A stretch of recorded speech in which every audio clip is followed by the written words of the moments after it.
আগামী দিনে চাঁদপুর এই কচুয়া 1 আসনে জনগণ চাঁদাবাজ মুক্ত কচুয়া দেখতে চায়, সন্ত্রাস মুক্ত কচুয়া দেখতে চায়। সেই জন্য জামাত মনোনীত প্রার্থী মুহাদ্দিস আবু নসর আশরাফীকে কচুয়াবাসী এমপি মনোনীত করার জন্য, নির্বাচিত করার জন্য তারা ঐক্যবদ্ধ হয়েছে। আজকের এই সমাবেশ থেকে সে বার্তা জনগণকে দিয়েছে। আমরা দেশবাসীকে বলতে চাই, দেশের মানুষকে সাথে নিয়ে জামাত ইসলামী একটি নতুন বাংলাদেশ গড়তে চায়।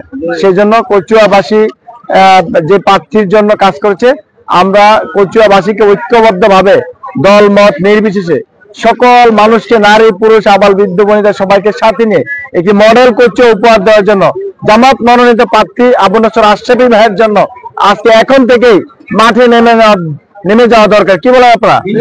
ইনশাআল্লাহ আপনারা সকলে কাজ করতে রাজি আছেন তো? ইনশাআল্লাহ আপনারা সকলে যদি আমাদের আশরাফী ভাইয়ের জন্য দাঁড়িপাল্লা মার্কা নিয়ে যে প্রার্থীকে আমরা অন্য কাউকে প্রতিপক্ষ মনে করি না। রাজনৈতিক ভাবে প্রতিযোগিতা থাকবে, প্রতিহিংসা নয়, প্রতিযোগিতা থাকবে। জামাতের ভিতরে সে প্রতিহিংসা নেই।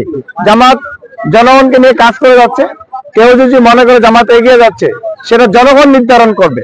আগামী দিনে জনগণ অনেক দল দেখেছে, বড় বড় অনেক দলে দেখেছে, আধিপত্যবাদ, সাম্রাজ্যবাদ, চাঁদাবাজ, দখলদারিত্ব, এগুলো জামাত বরদাস্ত করে না। জনগণ এগুলি দেখতে চায় না। জনগণ একটা শান্তি দেখতে চায়।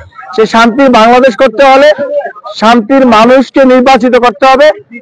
আমরা মনে করি আবু নসর আশরাফী, মুহাদ্দিস আবু নসর আশরাফী যদি সংসদে যায়, আল্লামা দেলোয়ার হোসেন সাঈদী হুজুরের মতো আবু নসর আশরাফী ভাইও এই দেশের মানুষের জন্য একটি আলোকবর্তিকা হবে।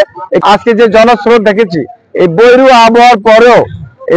আবহাওয়ার পরেও যে জনতার যে স্রোত, বাদ ভাঙ্গা জোয়ার এখানে এসেছে, আমরা আশা করছি ইনশাআল্লাহ নির্বাচন সময় এলে আমাদের জনশক্তিরা ঘরে ঘরে যেভাবে কাজ করছে, যেভাবে মানুষকে সুখে দুঃখে মানুষের পাশে দাঁড়াচ্ছে, কচুয়ার জনগণ ইনশাআল্লাহ জামাত মনোনীত প্রার্থীকে নির্বাচিত করার জন্য ঐক্যবদ্ধ আছে।